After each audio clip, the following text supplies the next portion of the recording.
जी हाँ, जैसा कि मैं आप लोगों को बता रहा था कि आजकल बहुत ऐसी समस्याएं चल रही हैं, बहुत ऐसे माहौल और ऐसे मामलात चल रहे हैं जिसमें जो गरीब हैं, जो अदना हैं, जो साधारण हैं, उनकी सुनवाई नहीं होती है। आप लोगों को बता दें, ब्रह्मपुर इलाके की रहने वाली गोरखपुर जिले के अंतर्गत जो आता है, वहाँ की एक युवती जो हुमायूंपुर मोहल्ले में गोरखपुर के किराए के कमरे को लेकर रहती थी क्या, रहती है भी, उसके साथ रेप हुआ था। हुमायूंपुर स्थित इस मोहल्ले में रहने वाली उस युवती ने 27 जनवरी को चिड़ियाघर गई थी। 27 जनवरी 2024 की बात है, जनवरी महीने की बात है। चिड़ियाघर गई थी, घूमने गई थी। हो सकता है ये लड़की भी थोड़ी सी चालू चकार भी हो, मैं मानता हूं इस बात को। ये चिड़ियाघर घूमने गई थी और आप लोगों को बता दें, उसी मोहल्ले के रहने वाले हिमांशु, राकेश और आशीष ने मिलकर इसके साथ गैंगरेप किया। सुना आपने? उसी मोहल्ले के रहने वाले, यानी जाहिर सी बात है कि वो लोग इस युवती से परिचित रहे होंगे, वह लोग इसे चढ़ा कर ले गए होंगे। जो भी हुआ होगा इसकी सहमति से हुआ होगा। बाद में हो सकता है कोई अनबन हो गई होगी, हो सकता है एक ने तैयारी किया हो, एक के साथ ये सहमत हुई हो और उसके बाद इसके साथ और लोगों ने मिलकर ये गैंगरेप किया।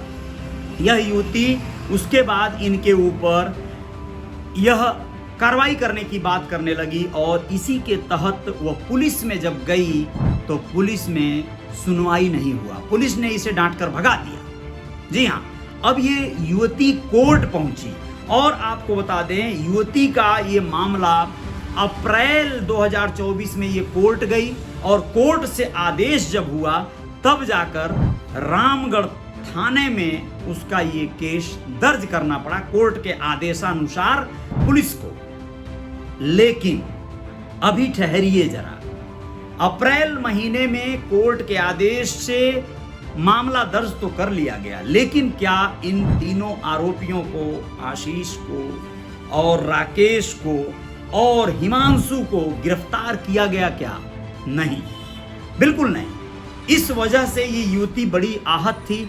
अप्रैल के बाद मई और अब जून महीना आ गया, इसके इंतजार की इंतहा हो गई, हद हो गई। तो इसने थाने पर, हो सकता है आई हो, थाने पे सुनवाई या इसकी बातें न मानी गई हो, जबकि पुलिस का कहना कुछ और है, वो अभी बताते हैं। तो ये कोर्ट में यानी डीएम कार्यालय पर जाकर शिकायत दर्ज करना चाहिए। और आप लोगों को बताना जरूरी है दोस्तों, मंगलवार को जब वह शिकायत दर्ज कराने जो यहाँ के कृष्णा करुणेश डीएम कार्यालय जिनका है वहां गई और यह गश्त खाकर गिर गई। मामला आनन फानन में बढ़ा मामला। तो आप लोगों को बताएं कि पुलिस को खबर हुई, इत्तला किया गया। तत्काल इसकी सूचना जब पुलिस को मिली तो इसके बाद एएसपी अंशिका वर्मा और कैंट इंस्पेक्टर मौके पर पहुंचे।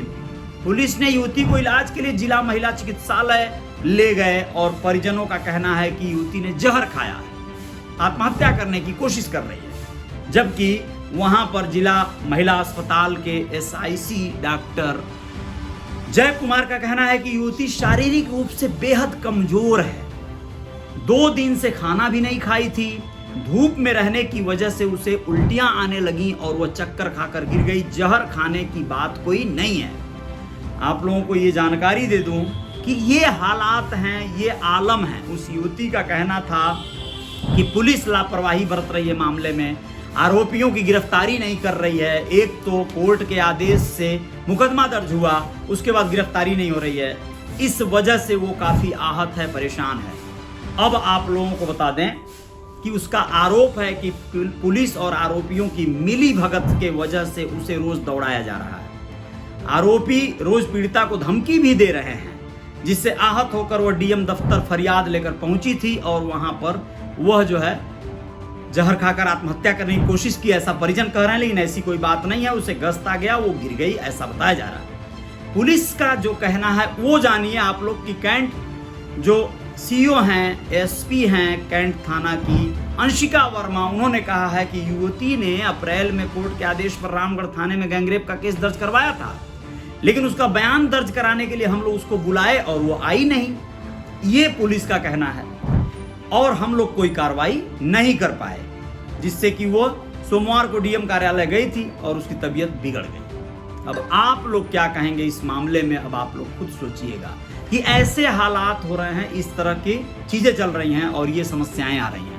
बाकी आप लोग बने रहिएगा, इस पर अपने कमेंट बॉक्स में सुझाव जरूर दे दीजिएगा कि क्या ये सही में मतलब उसके साथ अन्याय हुआ है और आरोपियों पे सही में पुलिस मेहरबान है क्या। तो इन सब विषयों पे आप लोग बताइएगा जरूर। जय जयकार जारी रहेगी, आएंगे कुछ और खबरों के साथ। जय हिंद, जय भारत, शुक्रिया।